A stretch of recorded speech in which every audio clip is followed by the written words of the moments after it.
Hi friends, I'm Kanaraj. In this video, we are going to see the basic ideas about botany optional, answer writing tips, and finally, the reference books for botany optional. So before going to this discussion, one thing I want to make it clear that the botany optional is not suitable for all candidates. It is highly suitable for those who have any science background, those who have completed agriculture graduation and botany graduation, and those who are preparing simultaneously for both IAS and IFIS, Indian Forest Service. So in that case, they can choose agriculture for IAS exam and botany for agriculture and botany for Indian Forest Service examination. Otherwise, if you are preparing only for IAS, then this is not the subject for you. Instead of taking botany, you can choose some other subjects, applied science or humanities subjects. So this is my personal opinion. So why botany, the pure science? Okay, what are the advantages? So why you can choose botany as optional? Okay, this is for suppose if you are fixed with the botany, you may be a botany graduate. So in that case, these are the advantages because this is also a high scoring subject, and these are the advantages of botany optional. So as I said earlier, it is common for both IAS and Indian Forest examination. So you can choose agriculture in the IAS examination, and the Indian Forest examination you can choose agriculture and botany. So this is the best combination. Then for any pure science optionals, the syllabus is definite, well structured syllabus. So the questions are completely from 100% of the questions are completely from syllabus only, no out of syllabus questions. Then one more advantage is in all pure science optionals, the repetition of questions is very high. So if you, for this, you have to collect last 10 years question paper. So from these question papers, if you prepare answer for these questions, then definitely there is a chance that the questions may be repeated in the upcoming examinations. For the last 10 years question paper, we are running a separate channel for botany optional in Telegram. So in the description box, I have given the link for Telegram channel. So in the Telegram channel, you can download the last 10 years question paper, both for IAS and Indian Forest Service examination. Then one more advantage is you don't need to relate with current affairs because this is a highly technical subject, pure science. So no need to worry about current affairs. But in case of humanities subjects, you have to write the answers with the current events, current issues. So here, no need to worry about current affairs, but only exception is the environmental science topic, right? That we will discuss later. Then this combination, the best combination, agriculture plus botany is the best combination. And moreover, if you choose this combination for Indian Forest examination, then most of the subjects, they have common syllabus. In botany optional, in the second paper, botany optional, many subjects are related to the agriculture, plant breeding, genetics, plant physiology, cell biology. Okay, these topics are common between agriculture and botany optional. So if you cover one syllabus, one optional, then you can cover the other subjects also. Then there is a chance of getting very high marks in the pure science optionals in botany because mostly the questions are splitted, the marks are splitted. See, for example, the last year question, what is an ovule? Write structure and types.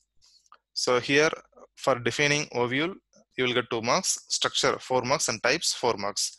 So here, if you give the proper answer for this question, then definitely you will get more than 7, right? But in humanities subjects, this is not an easy task. You won't get, even if you do very well, you won't get more than 6 marks. So this is the biggest advantage of pure science, the botany optionals. And this is for what are the difficulties, disadvantages.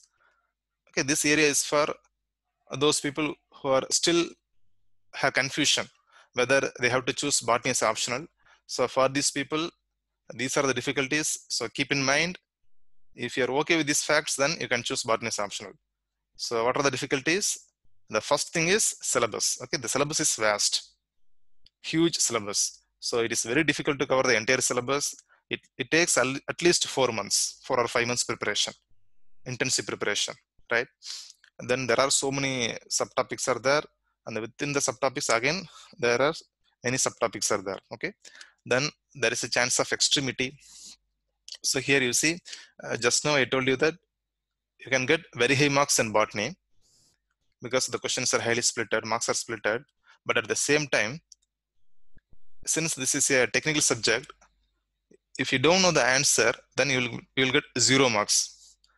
But in case of humanity subjects, the sociology, geography, administration, so in those subjects, even if you don't know the answer, you can manage. At least you will get 2 to 3 marks. But here, if you don't know the answer, then the marks will be 0.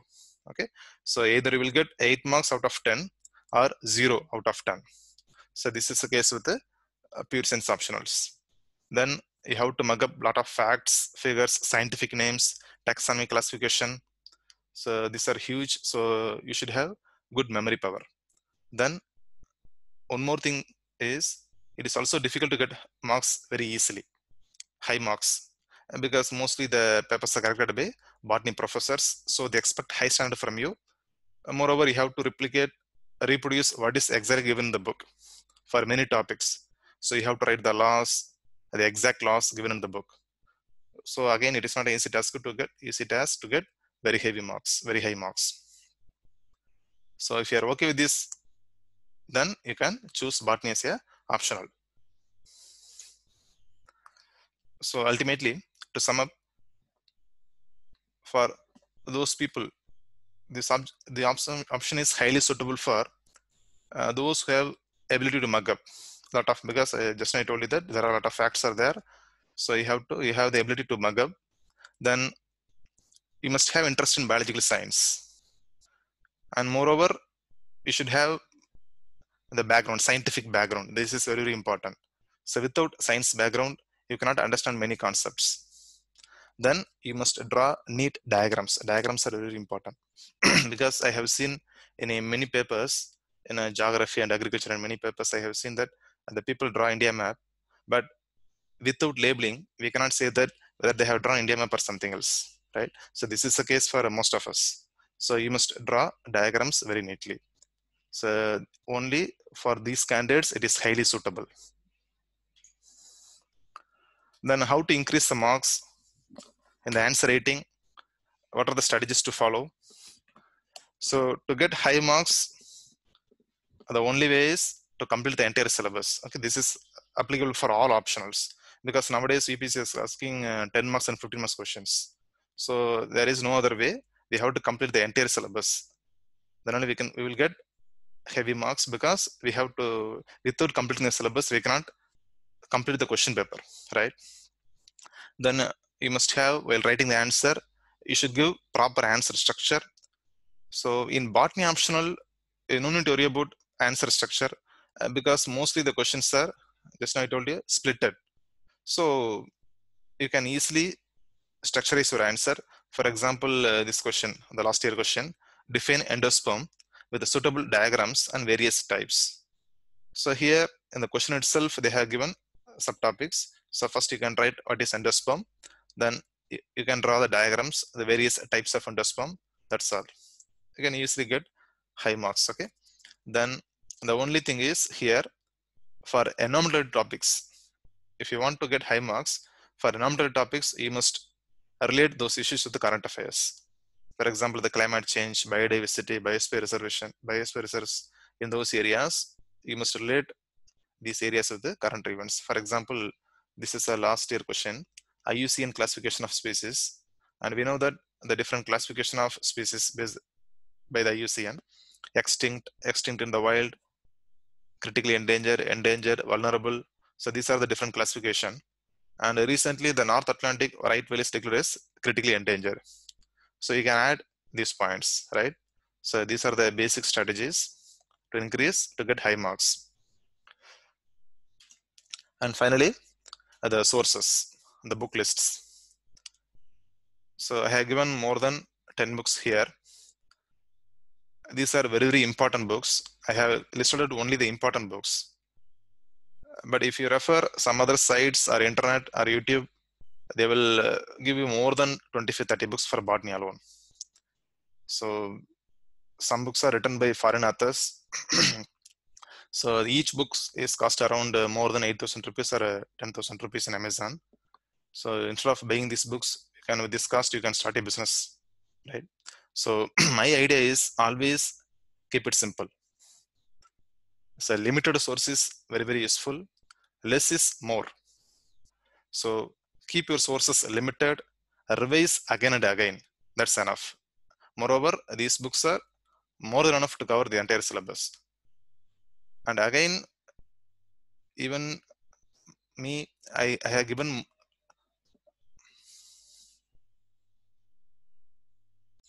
more than 10 books for reference.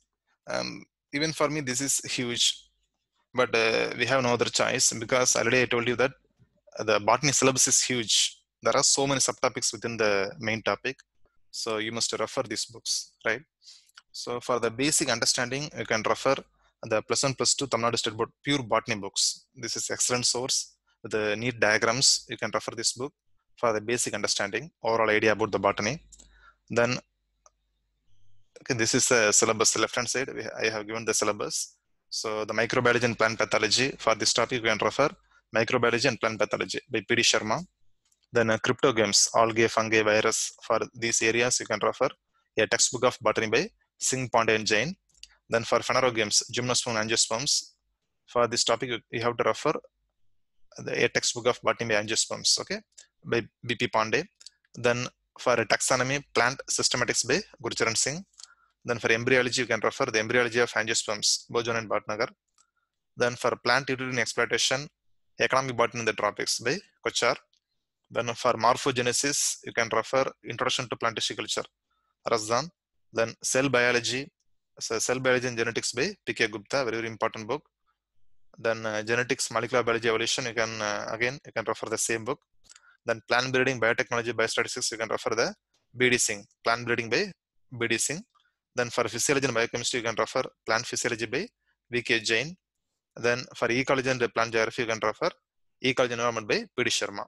So apart from this, you can also refer, suppose if any topics are misread in the syllabus, you can refer the IGNOU study material, Indira Gandhi National Open University.